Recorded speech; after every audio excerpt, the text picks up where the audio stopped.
అంటే నేను ఒకటి అడుగుదామని, తెలుగులో ఫస్ట్ వెబ్ సిరీస్ సార్. తెలుగులో first, that's what I'm saying, తెలుగులోనే.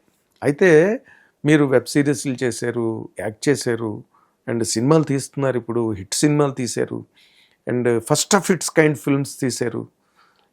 ఇందులో మీరు మీ స్ట్రెంగ్త్, ఇది నా స్ట్రెంగ్త్ అని ఒక ఉమెన్ ఎంపవర్మెంట్ యాంగిల్లో చెప్పాలంటే ఏం చెప్తారండి? What is my strength sir? Your strength.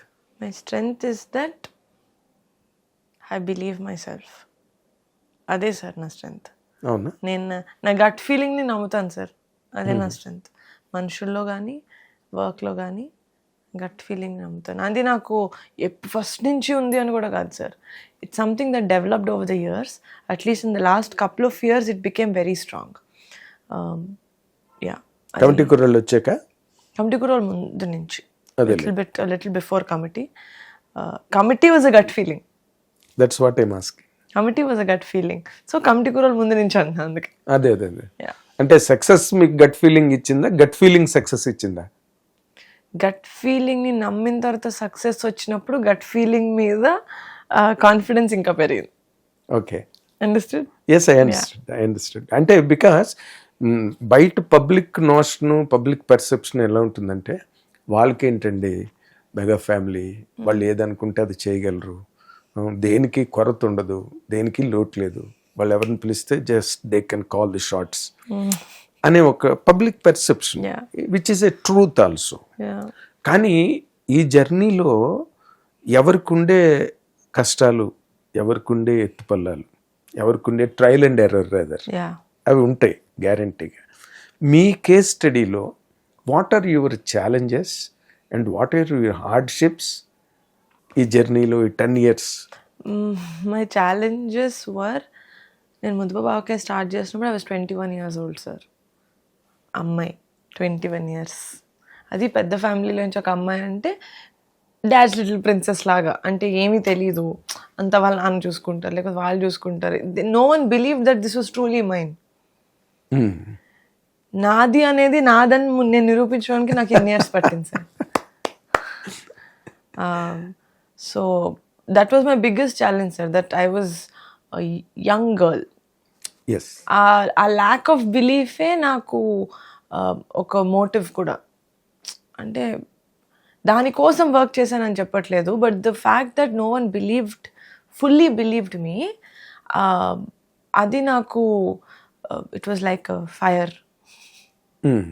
That I need to, నాదే కదా ఇది, నాది కాదంటే ఏంటి, నాదని ఎన్నిసార్లు చెప్పాలి, నా దాన్ని కూడా నేనని చెప్పి ఎన్నిసార్లు నిరూపించుకోవాలి అని చెప్పి. So that was the biggest challenge. ఇంకొక పాయింట్ ఆఫ్ డిస్కషన్కి వెళ్ళే ముందు ఒక పాయింట్ అడుగుతానండి. అదేంటంటే, హౌ ఫార్ ఒక మెగా ఫ్యామిలీ అనే ఒక ఇమేజ్ మీకు ఎంతవరకు హెల్ప్ అయింది అని మీరు అనుకుంటున్నారండి? In many ways. First as a actor also, because production రాకముందు first as an actor also, ఒక డెబ్యూ హీరోయిన్కి ఒక సినిమా డెబ్యూ చేయకముందే ఆమె సినిమా చూడాలని ఎంతమందికి అనిపిస్తుందో నాకు తెలియదు సార్. పని ఆ విషయంలో చాలా మందికి అనిపించింది. అట్లీస్ట్ నా ఫస్ట్ మూవీ ఓపెనింగ్కి నా కోసం అంతమంది వచ్చారని నేను బిలీవ్ చేస్తాను. నన్ను, మా ఫ్యామిలీ వాళ్ళని ఇష్టపడిన వాళ్ళందరూ నా కోసం సినిమాకి వచ్చారు, అది నాకు తెలుసు. చెప్పి మరీ వచ్చారు, అది నాకు తెలుసు.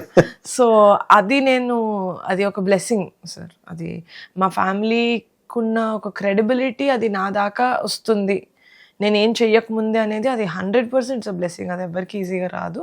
దాంతోపాటు ప్రోస్ అండ్ కాన్స్ ఆల్సో ఏంటంటే, we have very big shoes to fit in. First cinema నుంచే చిరంజీవి డాటర్ కదా, హౌ కెన్ అంటే ఇంత she has to act, do more great performance కదా అన్నట్టు. No one saw me as a 21 year old. అప్పుడే సినిమాలో ఫ్రెషర్గా చూడలేదు అని నేను అనుకుంటున్నా. అంటే స్కోప్ ఫర్ మిస్టేక్స్ తక్కువ ఉంటాయి సార్. ఆ స్పేస్ ఏదైతే ఉంటుందో, కొంచెం తప్పులు చేసే ఆ లెవరేజ్ ఇంకా తక్కువ ఉంటుంది when you come from a big family, when you come from such a reputed family. అది సేమ్ ఇండస్ట్రీలో వర్క్ చేసినప్పుడు. ఇప్పుడు నేను ఏ టీచరో డాక్టరో లేకపోతే ఐటీలో చేస్తే నాకు ఆ బార్ ఉండేది కాదు. వీళ్ళు యాక్టర్స్ ఇంకేదో చేస్తుంది అన్నట్టు. బట్ సేమ్ ఇండస్ట్రీలోకి వచ్చి చేసేదే చేస్తున్నాను. బట్ యాజ్ అ గర్ల్ చాలా big shoes to fit in. అది నాకైనా తర్వాత వచ్చిన మా అన్నలకి, తమ్ముళ్ళు, వైష్ణవ్ వీళ్ళకి కూడా very big shoes to fit in. So problem అని కాదు కానీ సరే, that's little bit of a difficulty. You have to be the best from the first step. Yes, ya, అది it's not easy. But good అయితే అసలు the protection that you get, తెలియని వాళ్ళు sir, వాళ్ళందరికీ మేము తెలుసు సార్. మనకు ఒక్కొక్కరు ఫ్యాన్లు పేరు పెట్టి మనకు తెలీదు. ఫ్యాన్స్ అంటే మనకు ఒకళ్ళు అంతే, ఒక యూనిట్. ఎగ్జాక్ట్లీ. వాళ్ళు కొన్ని ప్లేసెస్కి వెళ్ళినప్పుడు మనల్ని కలిస్తే మనకు వాళ్ళ పేర్లు, ఒకేలా అసోసియేషన్ ప్రెసిడెంట్స్ ఉంటారు, అలా అని తెలుస్తారు. కానీ మనకు పేరున తెలీదు. కానీ ఆన్ సోషల్ మీడియా లేకపోతే ఇంకేదైనా ఊరు వెళ్ళినప్పుడు కూడా సెక్యూరిటీ లాగా సార్ నాకైతే చాలా, అంటే ఇంతలా చూసుకుంటారా అనిపిస్తుంది సార్ కొన్నిసార్లు. I feel very very lucky. అయ్యో, ఇప్పుడు మీరంటే directly you're the daughter of mega family. ఎంతమందో అంటే ఈ బ్లడ్ అవసరమైన చోట, ప్రాణాలు అపాయంలో ఉన్న చోట, ప్రమాదం జరుగుతుంది అనుకున్నప్పుడు కూడా మెగా ఫ్యాన్స్ ఎంతో గొప్ప ప్రొటెక్షన్ సొసైటీలో for the poor and for the needy and for the destitute. కాబట్టి మీకు ఉండడం అన్నది పెద్ద ఆశ్చర్యకరమైన విషయం కాదు. That is what the shield megastar has created for all the people. ఇందులో అంటే మీరు చెప్పిన పాయింట్లోంచి అడుగుతాను నేను, అది మీరు could you really deliver the best అండి? ఫస్టే బెస్ట్ కావాలి. కుడ్ యూ డెలివర్ ఇట్ అండి? మీ పర్సెప్షన్, మీ జడ్జిమెంట్ ప్రకారం. కమిటీతో అయితే చేశాను అనుకుంటున్నాను సార్. ఒక ఫస్ట్ స్టెప్ బెస్ట్గా చేశాను అనుకుంటున్నాను సార్ నేను. అంటే అదే అన్నా, గట్ ఫీలింగ్ తోటి చేశాను నేను కమిటీ కుర్రోళ్ళు. ప్యూర్లీ నాతో, అంటే ఇంకేం డిస్ట్రాక్షన్స్ లేకుండా, పక్కన వాళ్ళు ఏం చెప్తున్నారు, వాళ్ళ డిసిషన్స్ అవేం నెగటివిటీ ఏది తీసుకోకుండా ఆనెస్ట్గా నేను ఆ కథలో లైఫ్ చూశాను. వంశీ లైఫ్ ఎక్స్పీరియన్సెస్ నుంచి వచ్చిన ఒక కథ. There is a lot of realness in Committee Kurrollu. నాకు ఇలాంటి సినిమాని నేను బ్యాక్ చేయాలి యాజ్ మై ఫస్ట్ ఫిలిం అనిపించింది సార్. ఎందుకంటే అప్పుడు కమిటీ వరకు నేను అసలు సినిమాలు చేద్దాం అనేది నా ప్లాన్లోనే లేదు. అంటే నేను అంత ప్లాన్ చేసుకోలేదు, బేసిక్గా చేస్తానేమో అనుకున్నాను. కానీ కమిటీ వచ్చిన తర్వాత that's it, this has to be my first film అని స్టార్ట్ చేశాను. ఇంకా దాని తర్వాత ఎన్ని రిస్క్స్, క్వశ్చన్ మార్క్స్ ఏదొచ్చినా జనాల నుంచి, నేను అవేమి I didn't pay much heed to it because I know what I was doing. మన చుట్టూ చాలా మంది ఉంటారు sir, they will try to really tamper your thought process. అది మనం ఫిల్టర్ చేసుకోవడం ఈజ్ వెరీ ఇంపార్టెంట్. కొంతమంది మంచి చెప్తున్నా కూడా అది మంచిది కాదు, అది అర్థం చేసుకోవాలి. ఇది భలే ఉంది, చాలా పారాడాక్సికల్ గా ఉంది స్టేట్మెంట్. ఎలా, హౌ డు యూ దాన్ని, can you really explain it అండి?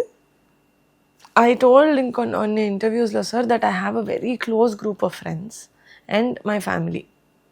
గుడ్ అయినా బ్యాడ్ అయినా నేను వీళ్ళ నుంచే తీసుకుంటాను సార్.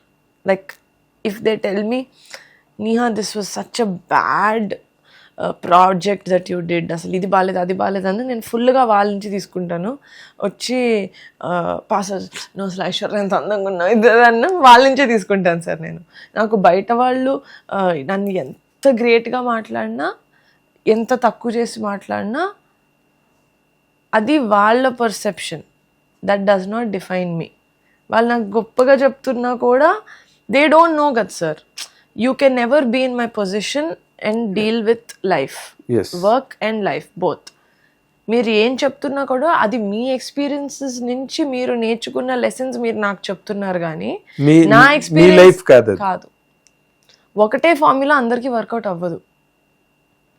సో వాళ్ళు చెప్తుంటే డెఫినెట్గా నాకు ఎవరైనా మంచి చెప్తుంటే నేను కొట్టిపడాను sir, thank you, I will honestly receive it, take it. కానీ అది నేను ఇంప్లిమెంట్ చేస్తానో లేదో అది నేను మళ్ళీ కూర్చొని ఆలోచించుకొని ఇంప్లిమెంట్ చేస్తాను. కానీ మంచి చెప్తున్నారు కదా అని చెప్పి I just don't immediately do it. ఆ మంచి వాళ్ళకి వర్కౌట్ అయింది కరెక్టే, ఆ మంచి నాకు కూడా మంచిగా అని చూస్తాను సార్.